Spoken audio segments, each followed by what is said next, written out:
Bismillahirrahmanirrahim. Assalamualaikum warahmatullahi wabarakatuh. Teman-teman yang dirahmati Allah Subhanahu wa taala, ahlan wa sahlan fi halaqatinal jadid. Insyaallah kita akan melanjutkan kajian kita. Kalau di dalam kitab Riyadhus Shalihin itu setelah bab ikhlas ada bab as-sidq atau bab tentang jujur. Kalau pertemuan sebelumnya kita membahas tentang ikhlas sebagai kunci setiap kebaikan. Karena tanpa ikhlas maka kebaikan kita itu haba'an mansura, hanyalah debu yang tidak berharga. Dan menjaga keikhlasan bukan hanya ketika kita sedang melakukan satu kebaikan, tapi bahkan setelahnya atau bahkan beberapa lama setelah itu, bisa sampai akhir hayat kita.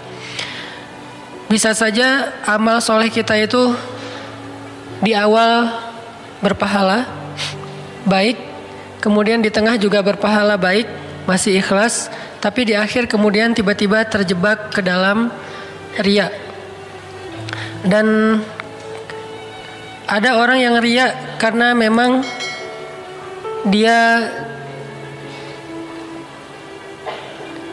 menginginkan pujian dari orang lain atau penghargaan orang lain. Tapi ada juga orang yang riya bukan karena dia mencari pujian atau mencari penghargaan dari orang lain, tapi dia justru terjebak dengan riya karena dia tidak sabar ketika diremehkan orang lain. Jadi bisa jadi orang yang riya itu bukan orang yang pamer. Bahkan dia tuh termasuk orang yang mungkin selama ini banyak merahasiakan amal-amal solehnya.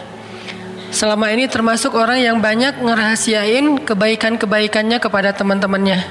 Kayak misalnya dia pernah bantu teman satu geng, tapi yang tahu cuma mereka berdua, nggak ada yang geng lain yang tahu. Atau dia pernah ngebantu tetangganya, nggak ada yang tahu bahkan keluarganya. Atau dia membantu keluarga besarnya, salah satu di antara sepupunya atau adik kakaknya, sedangkan yang lain tidak tahu. Dia orang yang cukup merahasiakan amal solehnya, hampir tidak ada yang tahu kecuali dia dan orang yang dia bantu. Dan dia tidak butuh pujian akan itu. Makanya dia rahasiakan karena dia tidak mencari pujian. Dia rahasiakan karena dia tidak mencari apresiasi dari siapa-siapa. Tapi ternyata sesoleh itu pun masih ada peluang untuk terjebak ke dalam riya. Bukan lewat pujian, bukan lewat penghargaan, justru lewat adegan ketika dia diremehkan. Tiba-tiba orang yang dia bantu suatu saat kelak meremehkan dia, menyakiti dia, bikin dia kecewa. Akhirnya terpancinglah dia untuk mengungkapkan kembali rahasia-rahasia amal solehnya sebagai bentuk kekecewaan dia kepada orang itu.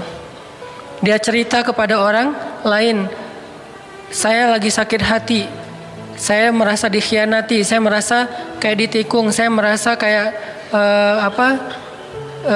disakitin secara luar biasa oleh orang yang justru selama ini saya bantu. Kalau dia nggak pernah saya bantu sih nggak masalah dia kayak gitu. Tapi ini orang yang sering saya bantu malah gituin saya. Akhirnya dia cerita ke orang lain, satu persatu kebaikan dia disebutkan, maka satu persatu juga kebaikan itu hilang pahalanya di sisi Allah SWT.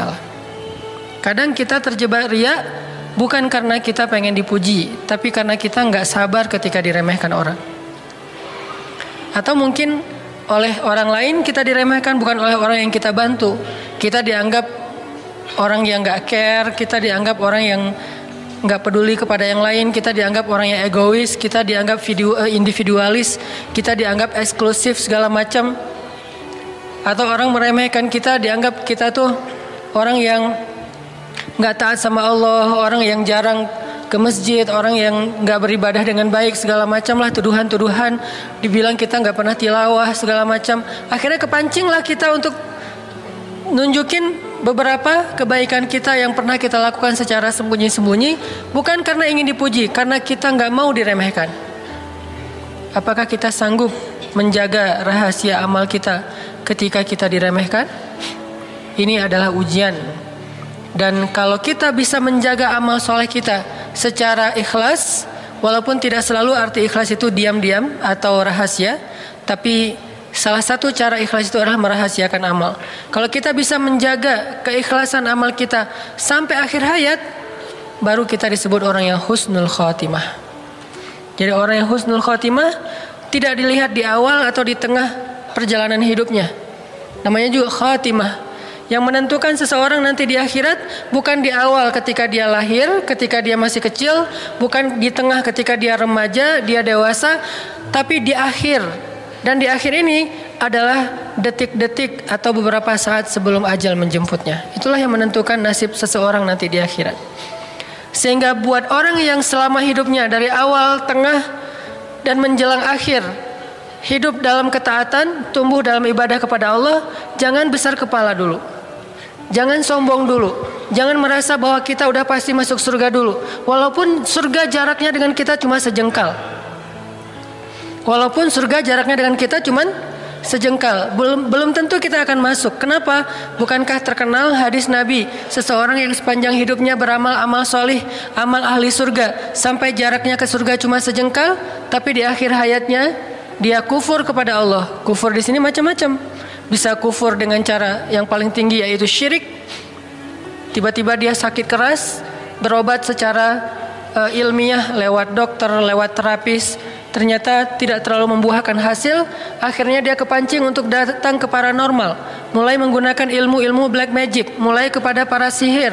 Akhirnya dia meninggal pula dalam kondisi seperti itu. Bukankah ini su'ul khatimah? Walaupun sepanjang hidupnya dia beramal solih.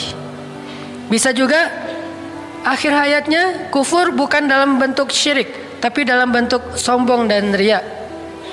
Karena riya ini adalah syirik kecil. Bisa jadi dia riya, mungkin dia tidak disebut orang kafir, dan insya Allah tidak akan abadi di neraka. Cuman akhir hayatnya ini justru menguras semua pahala-pahala dia menjadi kosong. Yang harusnya dia termasuk orang yang ashabul maimanah, atau bahkan was-sabiqun as-sabiqun. Sepanjang hidupnya dia orang yang sabiqun. Apa arti sabiqun? Yang sangat spontan dalam kebaikan. Ada peluang kebaikan apa, dia duluan. Kayak Abu Bakar tuh sabiqun namanya. Ketika Nabi ngabsen amal soleh para sahabat, dan tentunya kita tidak mungkin menjudge isi hati mereka, karena Nabi yang nanya, siapa di antara kalian yang hari ini sudah bersedekah? Abu Bakar angkat tangan, ana ya Rasulullah, saya ya Rasul. Artinya kita nggak bisa menjudge, oh Abu Bakar riya. Belum tentu kan, kita nggak tahu isi hatinya. Dan sekelas Abu Bakar insya Allah ngerti banget lah bahayanya riya. Nggak mungkin dia angkat tangan dengan niat riya. Pasti dia tahu banget ruginya. Siapa di antara kalian hari ini yang sudah menyambung silaturahim yang terputus? Abu Bakar berdiri, ana ya Rasulullah, saya Rasulullah. Siapa di antara kalian yang hari ini sudah berbuat kebaikan ini, kebaikan ini, kebaikan ini? Setiap satu kebaikan yang ditanya oleh Rasul, para sahabat berdiri secara bergantian, kecuali Abu Bakar As-Siddiq yang terus menerus berdiri mengangkat tangan, ana ya Rasulullah, saya Rasul, saya Rasul, saya Rasul. Artinya apa? Dalam satu hari Abu Bakar itu melakukan kebaikan yang orang lain berbagi, share, nggak mungkin dilakuin sendiri, tapi Abu Bakar melakukannya sendiri. Ini namanya as-sabiqun di dunia, fahumus sabiqun nanti di akhirat, sehingga dikenal dengan istilah was-sabiqun as-sabiqun.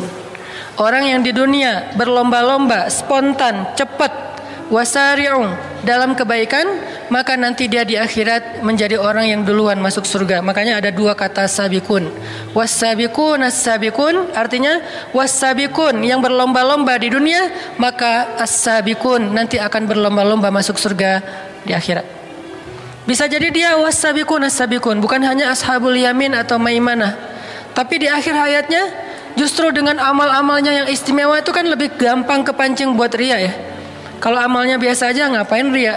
Justru karena amalnya istimewa, hafal Al-Qur'annya banyak, baca tilawahnya banyak, tahajudnya itu udah bertahun-tahun, puasanya kalau perlu bahkan puasa bukan hanya Senin Kamis tapi Daud, kemudian sedekahnya di atas rata-rata orang lain, umroh setiap berapa bulan sekali, haji setiap tahun, kayak Ibnu Mubarak setahun haji setahun berjihad. Pokoknya amalnya itu di atas rata-rata. Justru itu ujian untuk merahasiakan, menjaga keikhlasan itu akan lebih berat. Maka di akhir hayat kalau dia terpancing untuk cerita ketika usianya udah kakek-kakek, seperti yang saya pernah cerita, saya pernah duduk di sebuah ruang DKM masjid di satu daerah lah di Indonesia, lagi ada acara tabligh akbar kayak gini di sebuah masjid. Karena emang saya jarang datang ke situ, akhirnya alhamdulillah anak muda yang mau ikut talimnya rame, sampai ya sekitar 10.000 lah, sampai memenuhi pelataran masjid. Setelah selesai acara kan 10.000 anak muda ini kan berarti semuanya dapat pahala mencari ilmu, sholat berjamaah, berjalan ke masjid dan seterusnya kan. Pahalanya banyak banget, itikaf, ribat. Wah, kalau kita breakdown itu kebaikan dari satu adegan itu banyak banget. Adegannya cuma satu, ke masjid, duduk dengerin taklim, tapi kebaikannya bisa banyak. Dan dikali 10.000 minimal. Lalu setelah selesai acara, biasa saya masuk lagi ke ruang DKM, kemudian kayak semacam silaturahim gitu, ramah tamah, ngobrol sama beberapa tokoh-tokoh masyarakat, termasuk salah satu senior sesepuh masjid. Beliau cerita, ini Ustadz, masjid ini perjuangannya nggak gampang. Ini judulnya. Mulai beliau cerita, paragraf pertama, dulu, tahun-tahun dulu nih, dia nunjuk ke arah DKM, mereka nih masih kecil. Jadi karena beliau paling senior, kakek-kakek, DKM-DKM-nya masih usia ya sekitar 40. Mereka masih kecil, masih anak-anak, larisan-larisan ini belum tahu. Untuk memperjuangkan masjid ini nggak gampang Ustadz. Pertama, membebaskan lahan aja, itu sengketa dengan warga, kita sempat didemo, sampai dibawa ke pengadilan segala macam, rame. Sampai saya pernah didatangin polisi malam-malam, cerita perjuangan beliau untuk bisa ngebangun masjid. Dari awal, dari pembebasan lahan. Kemudian lahan udah dapat, kemudian bikin IMB, bikin masjid, itu nyari funding untuk mendirikan masjid itu juga gak gampang. Saya juga jual tanah Ustadz demi bisa ngedirin masjid, cuman gak cukup, cuman bisa untuk mihrab. Jadi mihrab ini tanah saya dulu. Saya jual tanah, saya bangun seukuran mihrab, ya kurang lebih bisa untuk orang sholat 50 orang. Kemudian kita funding ke teman-teman, ke warga segala macam, sampai berdiri masjid. Tapi masih sepi. Akhirnya saya bikin yayasan, itu ada RT yayasan saya yang bikin. Terus macam-macam sih dia cerita, alhamdulillah sekarang masjidnya ramai. Tapi saya nggak mau menjudge ya, saya hanya ngasih contoh, makanya saya nggak nyebutin tempat, nama dan seterusnya. Yang jelas, bagaimana kalau beliau menceritakan ini, di awal niatnya adalah pengen sharing, pengen ya namanya orang berbagi pengalaman ya. Tapi tiba-tiba datang setan di tengah, yuwaswis. Ya memang kamu nih hebat, kamu yang berjasa apa segala macam, yuwaswisu fi sudurin nas. Tiba-tiba, dan salah saya waktu itu, saya kayak ngangguk-ngangguk terus kayak terkesima gitu, muji. Pas saya muji, beliau jadi semakin semangat kan menceritakan. Makin dipuji makin semangat. Dan saya nggak tahu, yang jelas beliau yang lebih tahu dengan Robnya. Bagaimana kalau dalam kondisi kayak gitu kita terpancing oleh setan atas pujian orang lain kepada kita. Atau lebih beratnya lagi, udah sebegitu besar perjuangan kita diremehin oleh generasi berikutnya yang gak tahu perjuangan kita. Kan itu ujian lebih berat ya. Kakek ini udah berjuang habis-habisan, udah berkorban, udah segala macam dari nol sampai jadi. Terus sekarang pergantian pengurus yayasan, pengurus DKM. Terus dalam sebuah acara rapat-rapat kayak gitu, beliau beberapa kali gak diundang. Udah nggak diwaro, udah nggak dianggap. Sesekali beliau datang walaupun nggak diundang, beliau ngomong nggak ada yang mendengarkan, nggak terlalu dianggap penting. Lalu mereka juga mengabaikan beliau. Ini gimana nih kalau kayak gitu? Akankah kita terpancing untuk cerita ke semua pengurus baru? Kalian tahu nggak masjid ini gimana sejarahnya? Mulai cerita lagi, kayak flashback lagi. Akhirnya satu persatu yang diceritain habis. Perjuangan sekian tahun yang nggak gampang pastinya, berakhir dengan hanya satu cerita kecil yang menggugurkan semua pahala kebaikan-kebaikan yang Allah udah catat untuk beliau di akhirat. Ini pentingnya belajar ikhlas. Dan bisa jadi teman-teman, dari sekian puluh atau mungkin ratus atau mungkin ribu amal soleh yang kita kerjain, mungkin hanya satu amal soleh kecil yang bahkan kita gak ingat, udah lupa, yang sampai kepada Allah. Sisanya gak sampai. Udah naik, tiba-tiba hilang. Udah naik lama, setelah beberapa tahun hilang. Cuman ada 1-2 amal kecil yang bahkan kita udah lupa karena saking gak terlalu kerennya. Tapi itu yang sampai kepada Allah Subhanahu Wa Taala. Makanya kata Nabi, la tahqiranna minal ma'rufi syai'ah. Janganlah kalian meremehkan amal kecil, walaupun sekedar tersenyum di wajah saudara kalian ketika kalian bertemu. Walaupun sekedar tersenyum. Tersenyum riak gitu. Gua habis tersenyum loh. Tersenyum lapor-lapor. Gua hari ini tersenyum 10 kali. Kan enggak ya? Tapi kalau tawaf, cerita orang umroh tuh, yang pernah umroh pasti ngerasain banget tuh. Pulang dari masjid kan biasanya ketemu kayak di restoran gitu kan, di ruang makan hotel. Pas lagi masuk ke ruang makan, ini nih kebiasaan jamaah umroh. Masuk ke ruang makan bukan ngelihat menu dulu, ngelihat teman saya di mana ya. Karena itu kan kayak hall gede tuh, kayak kantin besar, food court. Terus nyari teman saya di pojok mana, di sana tuh. Akhirnya langsung ngambil makan, duduk. Karena makan sendiri itu garing. Pengennya makan sama teman-teman. Akhirnya pas makan sama teman-teman cerita, dari mana? Baru pulang dari masjid. Ya teman-teman udah pada selesai makan, kita baru mau makan, saking telatnya. Kok telat banget sih, kita dari tadi udah selesai. Ya soalnya tadi sebelum pulang mau tawaf dulu. Standar tuh ceritanya. Habis sholat wajib, sebelum pulang tanggung daripada ngantri di gerbang masjid, mending gua tawaf aja. Paling beda setengah jam, tawaf dulu. Masya Allah, Masya Allah. Jadi hari ini udah tawaf berapa kali? Alhamdulillah udah 10 kali. Tapi kan kita nggak tahu isi hatinya. Ini balik lagi kepada diri masing-masing. Kalau dia tadi menceritakan 10 kali itu keceplosan, bukan pengen apa-apa, bahkan bukan pengen sharing. Karena ditanya jawab kan. Berapa kali? Keceplosan ngomong 10 kali. Pas udah kata 10 itu terucap, datang setan. Jadi setan itu nungguin kita. Bukankah dia ya jerima jerodam? Dia mengalir dalam darah kita. Terus dia nungguin banget. Dia nggak akan, dia tunggu timing yang tepat teman-teman. Saking liciknya setan. Dia nggak mau goda kita di awal. Lo ceritain aja, enggak. Dia tunggu. Pas kita udah cerita baru dia datang. Hebatnya lo, teman-teman lo cuma baru sekali dalam sehari muncul. Atau setan nggak datang dalam benak kita. Setan datang dalam benak teman kita untuk muji kita yang banyak. Dia ngomporin teman kita, lo puji dia, lo puji dia, lo puji dia, emang hebat, dia emang hebat, supaya dia makin akrab sama lo dan segala macam. Akhirnya teman kita muji kebaikan dia, subhanallah, masya Allah segala macam. Akhirnya orang yang dipuji makin mulai besar kepala, mulai terbang, mulai tidak sadarkan diri, dan besok dia kalau dia ngelakuin kebaikan itu lagi, dia akan cerita lagi, kepancing lagi untuk dipuji seperti kemarin. Kalau orang cuek, dia agak kecewa gitu. Nah ini mulai goyah nih ikhlasnya. Gimana kalau kayak gini? Kadang-kadang di antara semua ayat yang kita baca, cuman Al-Ikhlas doang yang kita sampai pada Allah. Karena Al-Ikhlas, namanya juga Al-Ikhlas ya, surat paling ikhlas. Yang lain riya semuanya. Apalagi Al-Baqarah kan gampang banget bikin riya, karena nggak semua orang hafal Al-Baqarah, hafal misalnya surat-surat yang sulit gitu, surat di tengah-tengah Al-Quran mungkin, surat-surat kayak Ar-Ra'd atau surat Az-Zariyat yang ayatnya itu ya emang sulit ayat-ayatnya, karena syairnya itu nggak semudah nada-nada di surat-surat kayak yang panjang. Ar-Rahman kan gampang ya. Ar-Rahman itu kayak kalau kita hafal sebetulnya nggak ngafal satu surat, ngafal setengah surat, sisanya cuma satu ayat yang diulang-ulang kan. Fabi ayya ala rabbikum, itu paling happy lah ngafal Ar-Rahman mah ya. Udah hafal Ar-Rahman, kenapa setengah surat, setengahnya Fabi ayya ala rabbikum tukadziban. Tapi kalau surat-surat yang sulit, Az-Zariyat, An-Najm, apalagi yang ayatnya mutasyabihat yang mirip-mirip, itu kan bikin kita bangga gitu. Oh, nggak semua bisa hafal. Saya seperti cerita saya lah, kadang-kadang kita karena baru selesai hafal satu surat baru, pas ngimamin langsung bawa ayat itu kan. Pas lagi bawa wabasyiril ladzina amanu wa amilus solihat, terus lupa. Perasaan sebelum sholat tadi lancar, udah sholat bingung. Emang gitu ujian hafalan Al-Quran itu justru dalam sholat. Kalau dalam sholat udah lancar, berarti udah lancar. Kata yang hafal ya.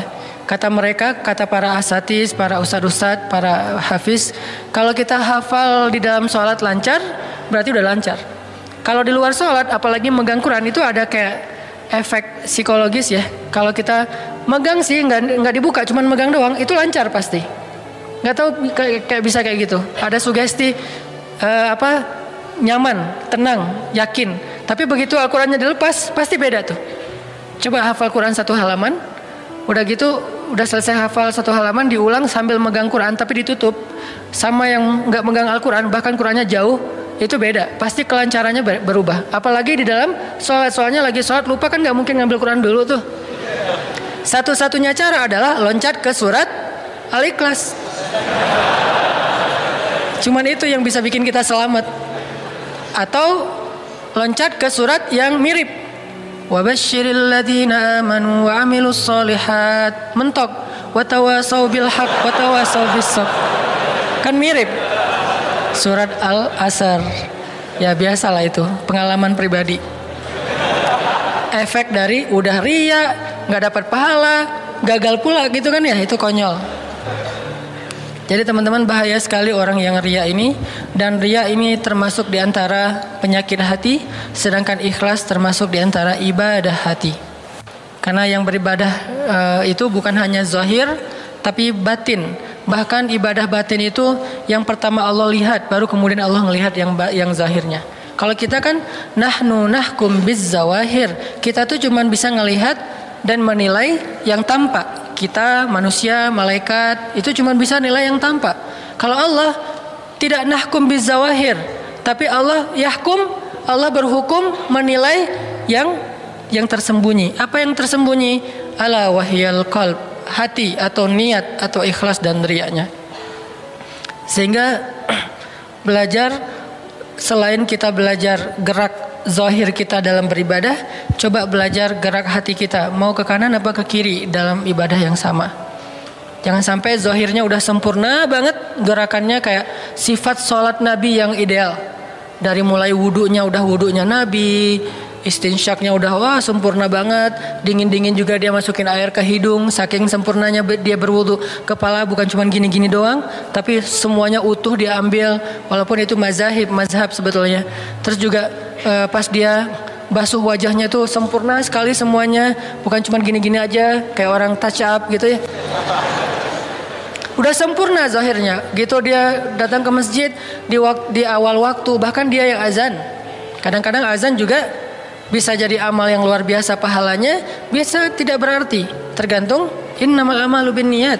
Ada yang azannya bagus banget, saking bagusnya orang jadi dapat hidayah. Karena saya pernah lagi kayak malas ke masjid gitu, dengan azan kayak nyindir banget nih azan. Kayak manggilnya tuh lembut. Kan kita kalau dikasarin malas ya, malah makin dilembutin makin gak enak kan. Jadi kalau azannya kasar-kasar kita juga jadi malas, apaan sih. Tapi kalau azannya lembut jadi aduh gak enak gitu kan ya. Ini azannya lembut banget, suaranya enak. Bukan karena dia suara vokalis yang punya irama, enggak. Mungkin dia lagi habis dipususin mungkin, atau dia lagi galau berat. Jadi kayak suaranya tuh baper banget loh, kayak dari hati gitu. Kayak dia lagi curhat lewat azan gitu. Lo kenapa sih gituin gua gitu. Tapi azan saking lembutnya. Jadi saya dengar juga kayak terenyuh gitu. Datanglah ke masjid, bukan karena lagi iman saya bagus, tapi karena tertarik dengan azan yang kayaknya langsung kena di hati. Nah, azan itu kan pahalanya gede banget. Sebanyak orang yang datang ke masjid, segitulah pahala dia azan dan sholat. Coba kalau azannya di Masjid Agung, coba azannya di Masjid TSB kayak gini nih, pas lagi ta'lim. Berarti kan pahalanya sebanyak teman-teman yang hadir. Luar biasa ya. Makanya azan itu disuruh lomba-lomba, tarik-tarikan, kecuali ada petugas, nggak enak, bahaya. Tapi kalau imam suruh dorong-dorongan. Kalau saya dorong-dorongan tapi pura-pura kedorong, padahal nggak ada yang dorong. Apaan sih? Siapa sih? Perasaan tadi ada yang dorong, siapa ya? Gitu. Nah, kenapa imam disuruh dorong-dorongan? Karena imam itu nanggung jawab. Kalau misalnya benar ya berarti pahalanya sebanyak makmum. Kalau misalnya salah berarti dosanya ya semuanya ditanggung sama dia. Kalau sholat imamnya nggak tepat. Intinya udah dapat banyak kebaikan, terus batinnya nggak di tazkiyah, nggak dibersihkan. Kan istilahnya tazkiyatun nufuz, membersihkan jiwa, membersihkan hati. Dan salah satu konten tazkiyatun nufuz yang paling penting adalah tajdidun niyah, memperbaharui niat. Niatnya nggak ditajdid, nggak diperbaharui. Kok diperbaharui Ustadz? Emang karena niat itu di awal udah bagus, jangan-jangan dia geser gitu. Pertama udah lurus, tiba-tiba geser, tajdid, balik lagi, geser lagi, tajdid, balik lagi, kan gitu kan? Niat itu gitu teman-teman. Kegeser oleh apa? Tadi oleh pujian, oleh dicuekin, oleh dikecewain, oleh diremehin, bergeser tuh. Oleh cerita-cerita kita sendiri, bergeser ke kiri ke arah ria. Sebelum sampai ria, tajdidun niyah, astagfirullahaladzim, balik lagi ke tengah. kegeser lagi, setelah beberapa lama balik lagi ke tengah. Tajdidun niyah, terus diperbaharui, sama kayak tajdidul iman, memperbaharui iman. Kalau iman yazidu wa yanqus, kalau niat itu zaigh, dia condong, dia condong ke kiri, ditegakkan lagi, condong lagi ke kiri, tegakkan lagi, kayak gitu aja terus tajdidun niyah.